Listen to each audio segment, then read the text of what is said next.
A reminder now of our main story this lunchtime. Much of Britain is facing a new danger as snow turns to ice. Freezing Arctic winds have sent temperatures plunging, making roads and pavements really treacherous, as you can see. Forecasters are predicting even more cold weather and even colder temperatures too on the way. Finally this lunchtime, though, Jonathan Ross has shocked his fans and delighted his critics today. He is quitting the BBC. There was outrage when he signed his £18 million deal, and his resignation comes just over a year after he was suspended for making offensive calls to Fawlty Towers actor Andrew Sachs. A controversial character, Damon Green reports. He's a man who makes his living by talking, and there was no way Jonathan Ross was going to ignore the cameras on his doorstep on the day he announced he's quitting his job. Hi, Jonathan. Guys, I've come out to give you some tea and say I don't really have anything more to say. Thanks very much. Because here the girls have got milk and sugar. Thank you very much.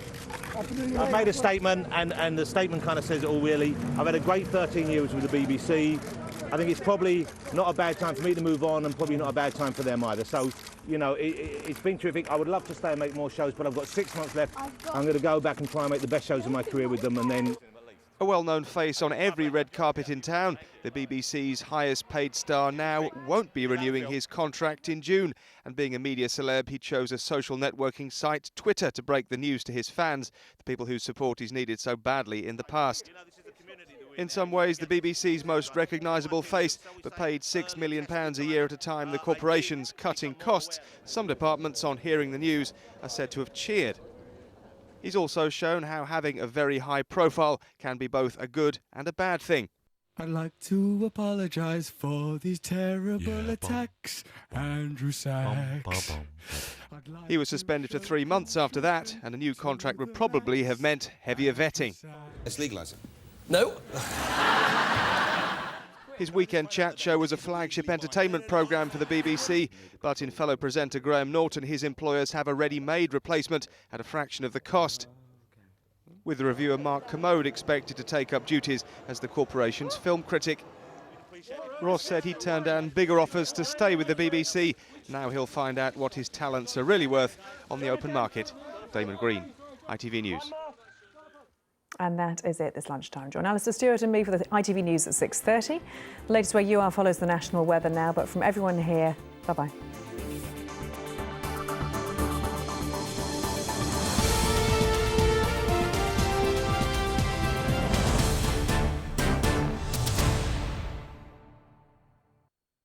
Morning, rain. Haven't you seen outside? Looks like it's going to... Oh, I'm going to be late for work! ITV1 National Weather, sponsored by Confused.com. Hello there, very good afternoon to you. We still have weather warnings in force across the UK, and this time, of course, it's for widespread ice. This is right across the country. That's fairly unusual, and also the risk of snow in place as well. So where's that snow going to fall? Well, mostly out towards the eastern areas once again, perhaps working its way a little bit further inland across London and Greater London through this afternoon. We could see around 5 centimetres by the time we get to the evening, and also brushing the far southwestern parts of England as well. Elsewhere, a bit of a respite for you. It should be largely dry and bright out towards the west generally, but very cold once again. A similar story further northwards, with a few showers there continuing across the northern and eastern parts and Northern Ireland. Elsewhere, cold but bright. That's it. See you later. ITV1 National Weather, sponsored by Confused.com.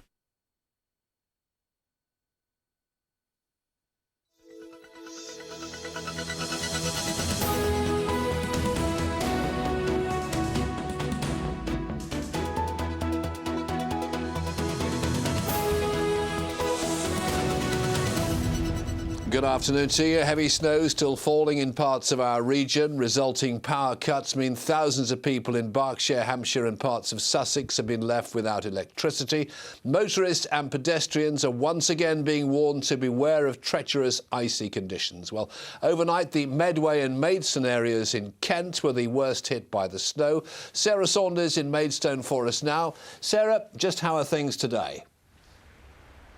Well, after hours more queues this morning, the roads are actually relatively quiet now, with just the odd car picking its way along. But everywhere you look, there are abandoned cars like this one. After heavy snow and freezing conditions last night quickly caused chaos on the road. Many people I spoke to simply abandoned the car and tried their luck on foot. We've only got to get a couple of miles up the road, can't get down there, so we thought we'd park the car down the road and walk. We got to junction 7 and it was solid, and there were jackknife lorries within 3 hours. It was really, really bad. We live in Maidstone, which is about 6 miles that direction. Really close. But it's completely stuck.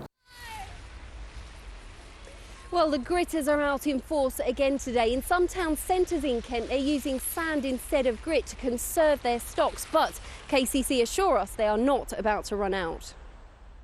We stocked well at the start of the winter, and we're being sensible about how we use that salt and where we use that salt. So we're adequately comfortable at the moment.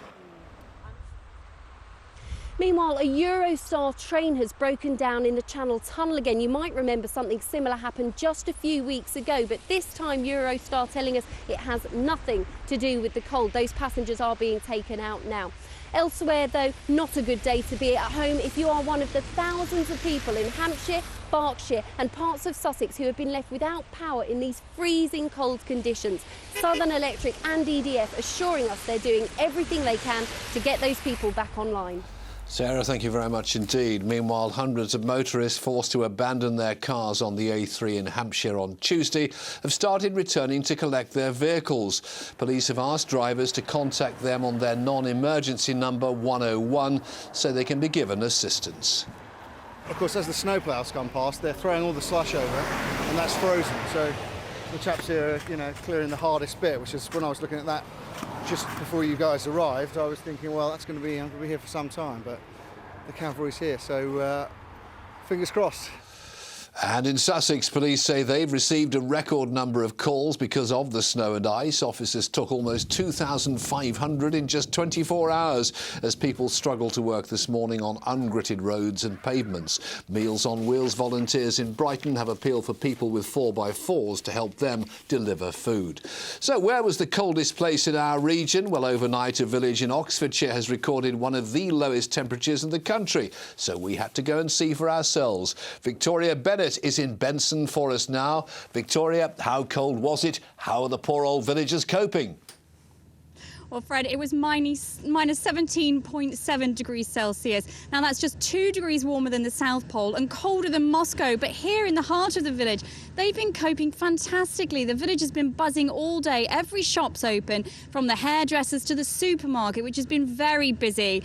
There's been a big run on milk and bread, but as fast as the shelves have been emptying, they've been restocking them. Deliveries are getting through. In fact, it's one of the only local supermarkets to get a delivery, so very popular today. Now, that temperature was recorded at RAF Benson just outside the village. The reason why Benson suffers so badly is it's in a dip surrounded by hills, and locals here say it's got its own microclimate, but coping well so far. Well done, Victoria. Thank you very much indeed. Well, with such cold temperatures, people being reminded to check on elderly or vulnerable relatives and neighbours. In Sussex, homeless charities like the Brighton Housing Trust are working hard to ensure everyone has a hot meal and a roof over their head. The weather also affecting the South sporting fixtures. Tomorrow's race meeting at Fontwell in West Sussex is off, as are 6 of Saturday's football matches. Brighton against Brentford is off, Gillingham against Tranmere, MK Dons against Swindon, Rotherham against Bournemouth, Southampton against Huddersfield at St Mary's and Aldershot against Rochdale at the EBB. All postponed. An easy decision for referees like Danny McDermott in Aldershot. There he is with the all-important weather forecast now. Here's the all-important Sarah Farmer.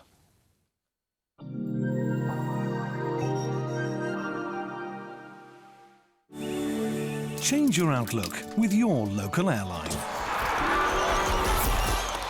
Flybe, sponsors of Meridian Weather.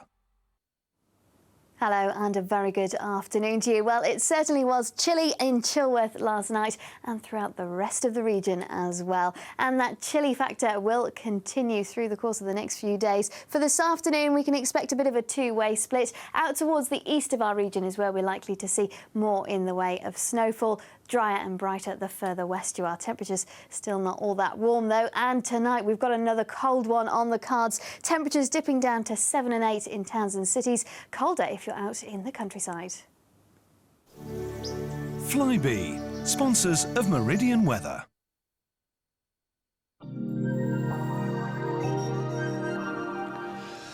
Well, the weather's brought another invasion of snowmen, women and creatures to the south coast overnight. Thanks ever so much for all of your photos. We've had a truly incredible response.